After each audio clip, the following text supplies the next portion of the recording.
Depuis la réforme du système partisan initiée en 2018 au Bénin, le paysage politique a connu une reconfiguration majeure. La fusion de nombreux partis au sein de grands blocs tels que l'Union progressiste, le Renouveau et le Bloc républicain visait à rationaliser le système politique et à renforcer la démocratie. Cependant, des tensions internes et des divergences idéologiques ont émergé au sein de ces blocs, suscitant des interrogations sur la possibilité pour parti fusionné de retrouver son autonomie. La charte des partis politiques, notamment son article 29, encadre les modalités de fusion et de dissolution des partis. Toutefois, des zones d'ombre subsistent quant à la procédure permettant à un parti de se retirer d'un bloc pour recouvrer son autonomie. Ce vide juridique a été mis en évidence par des cas récents, notamment la rupture entre l'Union démocratique pour un Bénin nouveau UDBN et le BR. Dans ce contexte, nous nous interrogeons donc, l'actualité nous en donne aussi l'opportunité.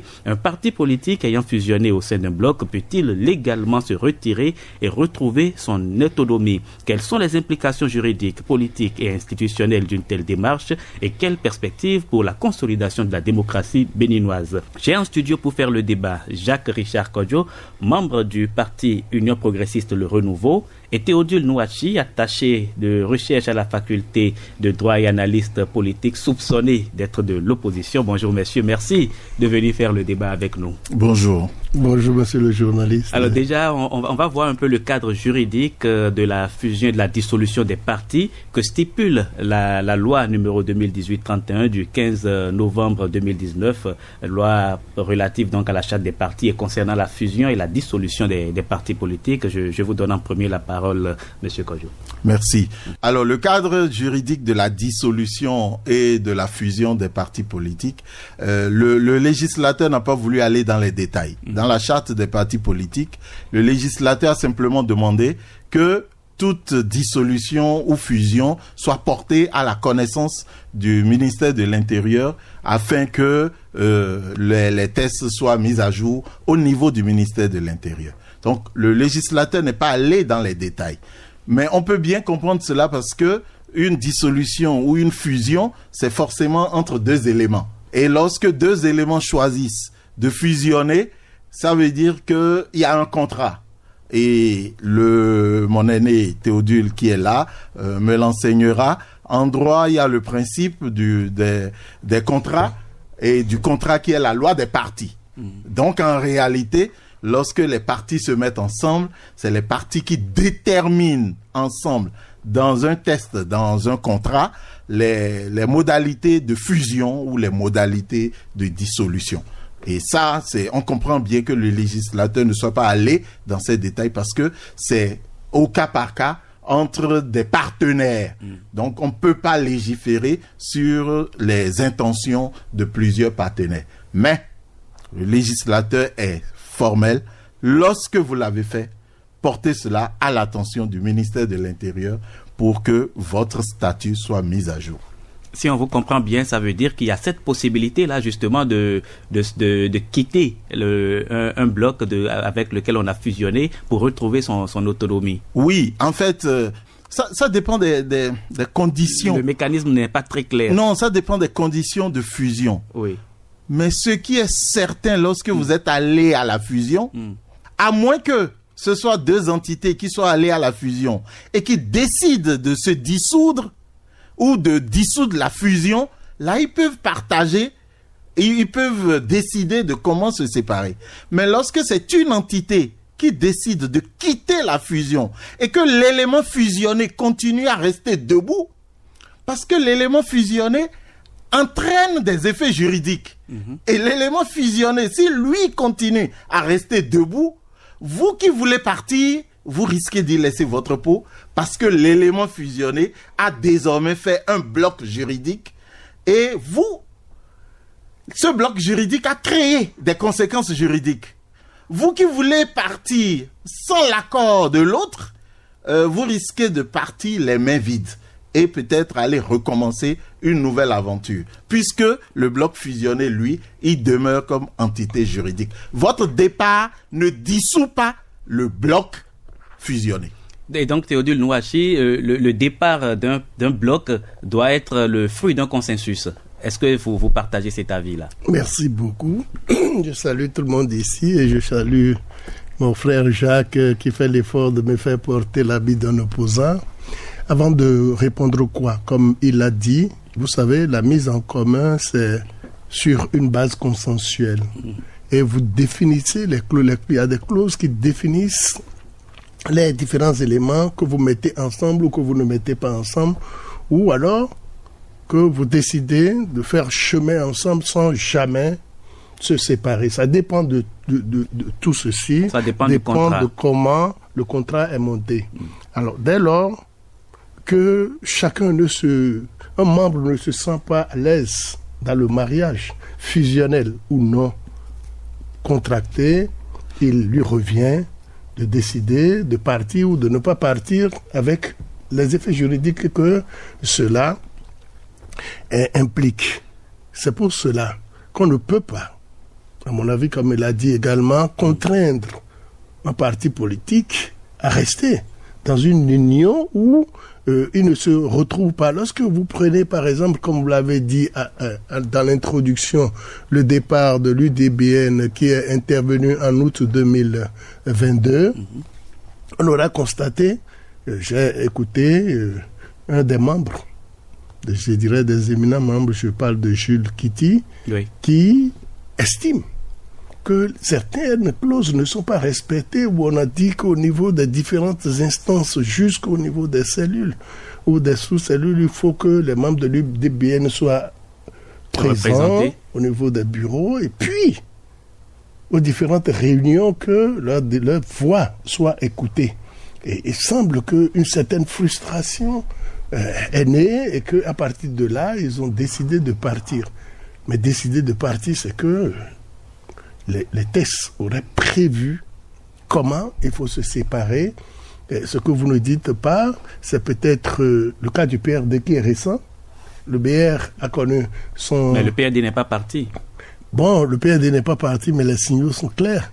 Les signaux me semblent clairs. Une lecture de l'extérieur pourrait laisser penser que le PRD force la sortie avec toutes ces déclarations-là.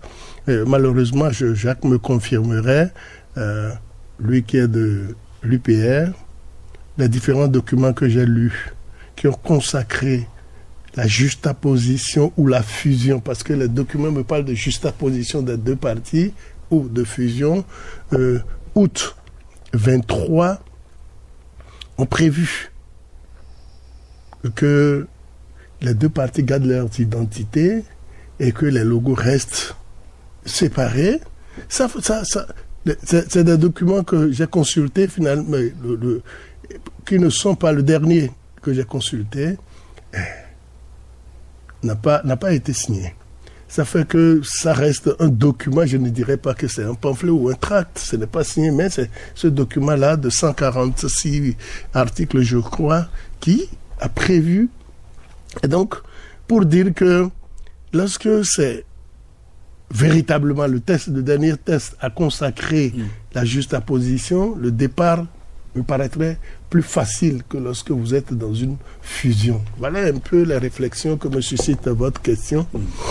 Mais on a vu quand vous voulez réagir rapidement Non, allez-y. Il ne veut pas réagir, il veut bondir plutôt.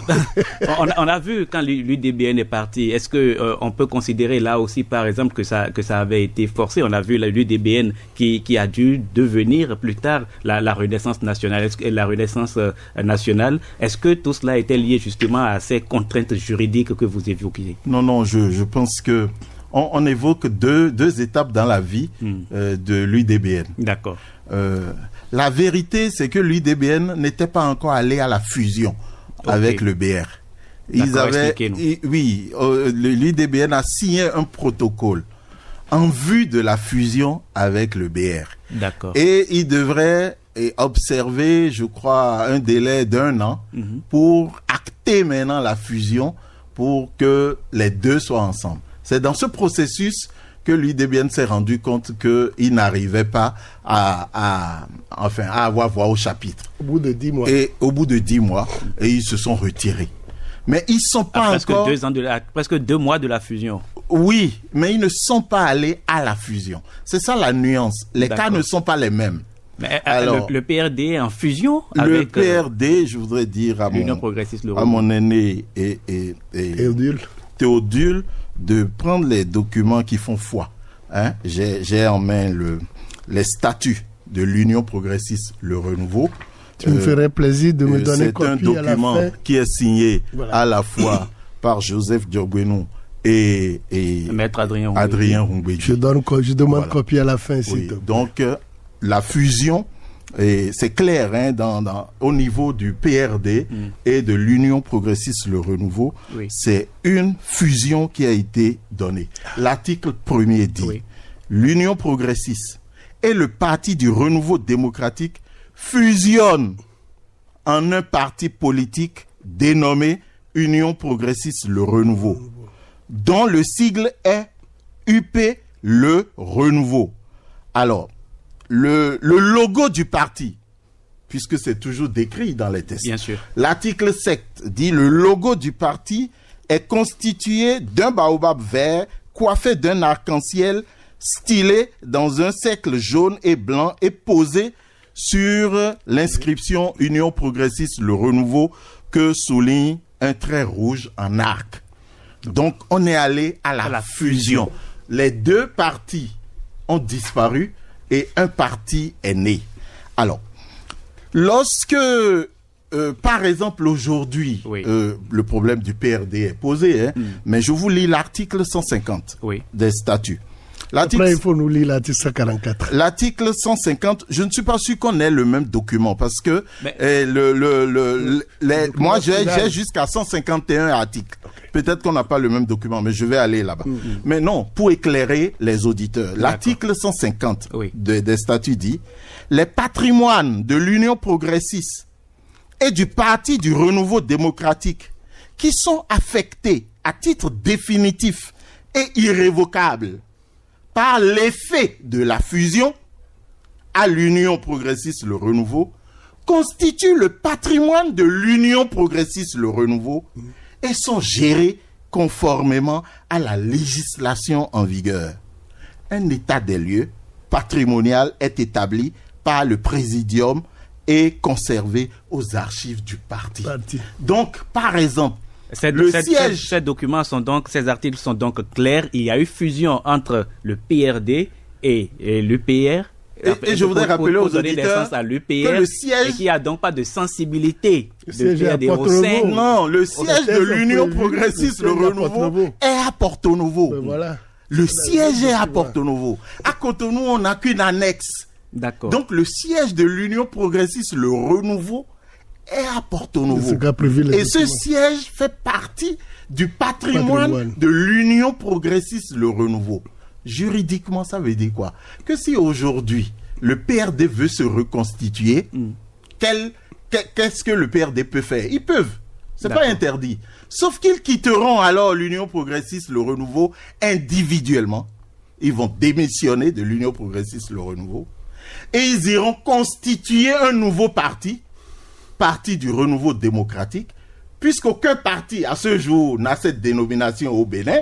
Ils pourront créer maintenant un nouveau parti, Parti du renouveau démocratique, à qui ils constitueront un nouveau patrimoine, en dehors de ce qu'ils ont déjà cédé à l'Union progressiste, le renouveau. C'est pourquoi quand on me demande si le PRD peut revenir, je dis oui, sauf qu'ils vont quitter individuellement. C'est chacun qui démissionne du PRD et de l'Union progressiste, le renouveau, et ils se retrouvent et non collectivement. Non, collectivement, ça n'aura aucun effet, ça n'aura aucun sens. Ils peuvent se mettre à 200 sur une liste et dire qu'ils ont démissionné. C'est une démission individuelle. Parce que ce n'est pas l'entité les individus qui sont partis. L'entité PRD n'existant plus au sein de l'Union progressiste, le renouveau, l'entité PRD ne peut plus ressortir aujourd'hui. C'est des individus qui peuvent partir. Alors là, vous avez un document officiel qui vous éclaire davantage. Quelle est votre lecture là tout de suite de cette situation du PRD alors? Non, je crois qu'au risque de répéter, mon ami Kodjo, lorsque le PRD va repartir, aujourd'hui, il n'y a aucun doute que le PRD retrouvera son autonomie et se reconstituera en parti politique, et comme l'ont prévu les dispositions des tests portant création des partis politiques. Ils repartent à zéro.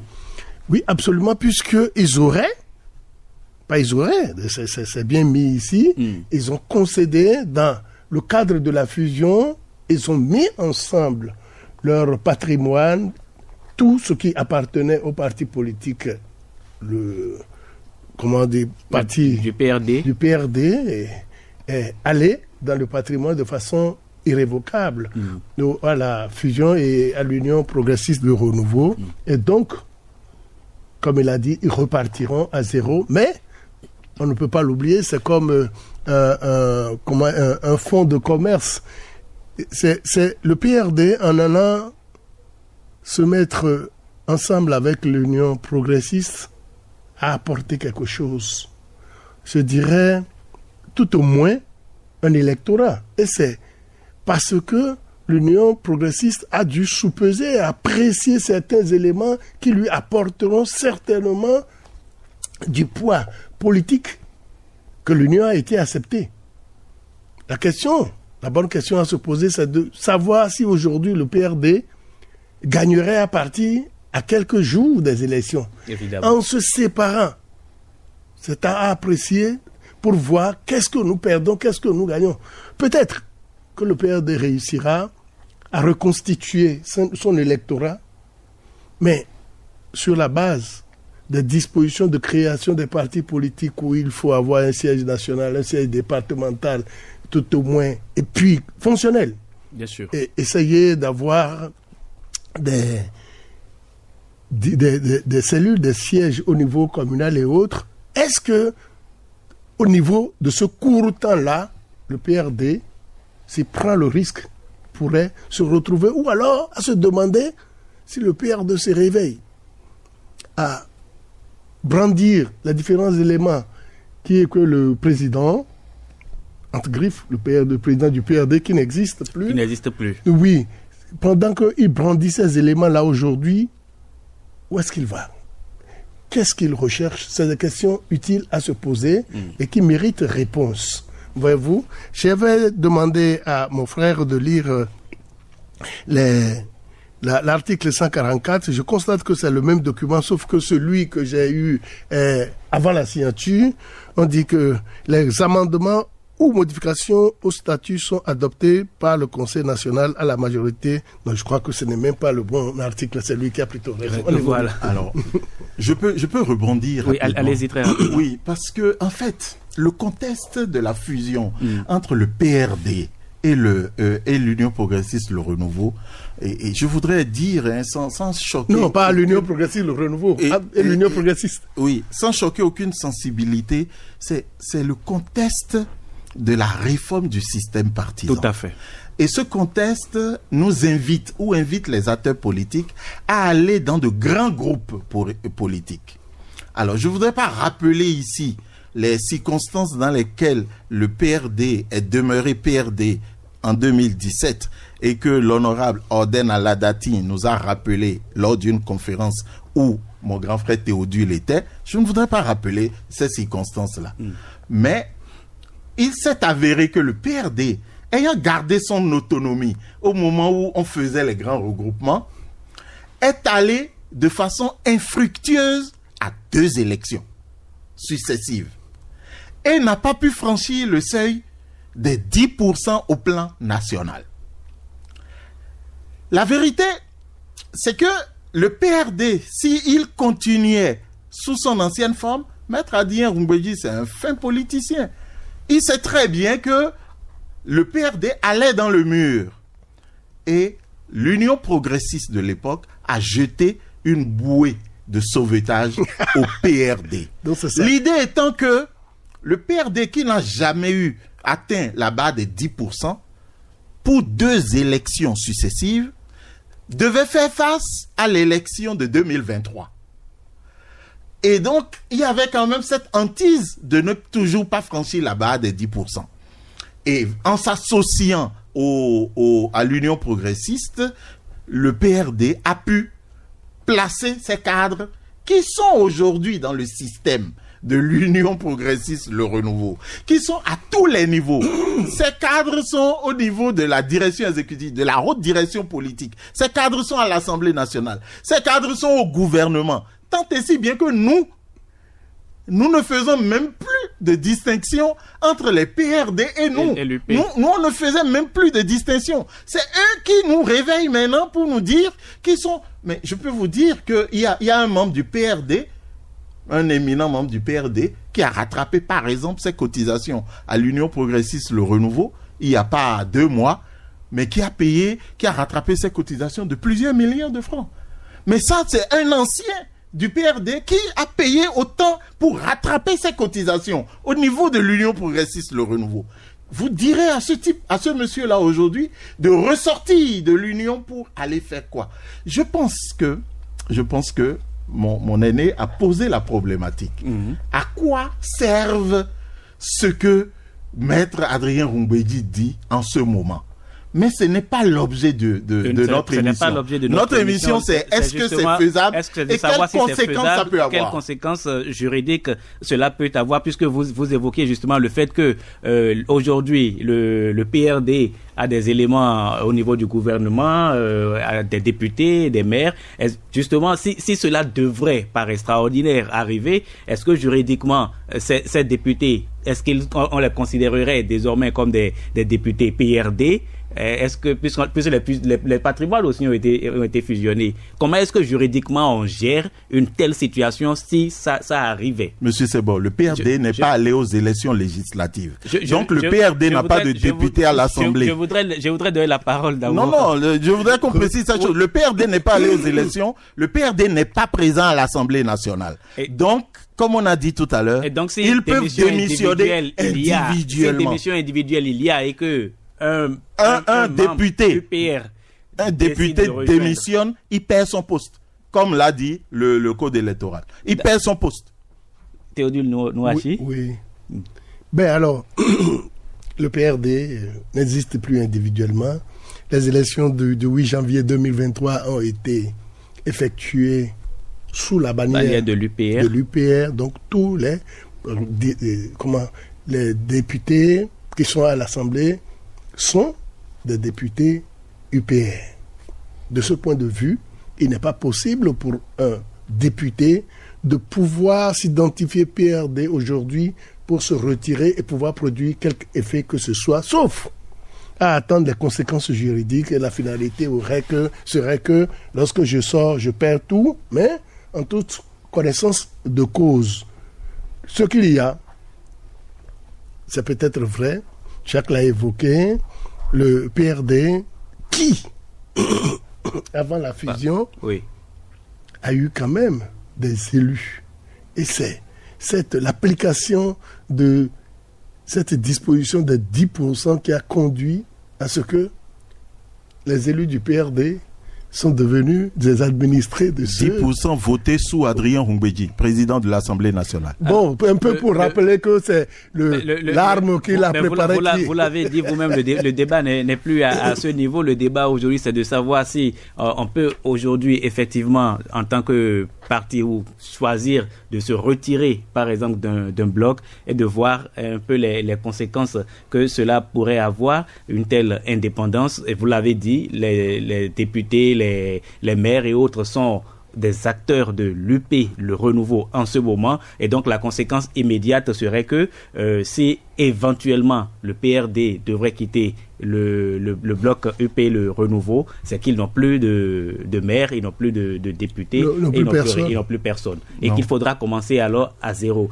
Mais est-ce que le fait que le législateur, puisque Jacques Kodjo l'a dit, puisque le législateur n'est pas allé plus loin dans la mise en place d'un mécanisme pour que les partis puissent peut-être se retirer Est-ce que cela vous pose un problème? Est-ce qu'il appartient seulement aux partis qui entrent en fusion de définir les modalités de leur fusion? Oui, nous l'avons dit au départ, vous savez, lorsque vous choisissez de vous mettre ensemble, c'est vous qui définissez les dispositions, les différents critères et éléments qui doivent conduire votre union. Le législateur a laissé la main libre à tous les membres de définir les cadres, le cadre qui organise leur mise ensemble. La loi n'a rien à voir dedans. Moi, je voudrais aller au-delà de votre question pour me demander, peut-être Jacques me répondra, est-ce que le PRD ne se remue pas, ne se bouge pas par rapport à des frustrations internes?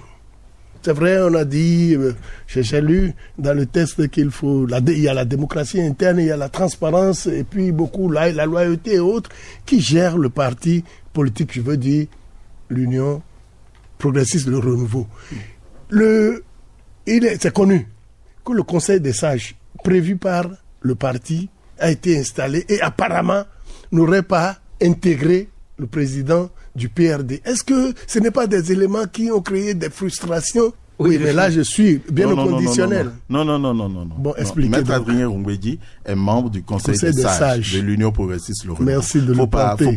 Faut pas discuter. Je n'affabule pas. Il est membre. Non, faut pas douter de cela. Très bien. Il est membre. Alors, et pour répondre à votre question, le test a dit que, je vous lis un bout de phrase qui dit, et sont gérés, en parlant du patrimoine, et sont gérés conformément à la législation en vigueur. D'accord. En fait, quand vous prévoyez ça dans un contrat, c'est que sur ces questions-là, vous vous référez à la loi et au droit positif du pays qui gère ça. Maintenant, les frustrations, je ne ferai pas l'aveugle en disant qu'il n'y a pas de frustration. Il y a des frustrations. Et les frustrations sont énormes. Mais je vous jure qu'un bloc comme l'Union progressiste, le renouveau, ne peut pas évoluer sans frustration.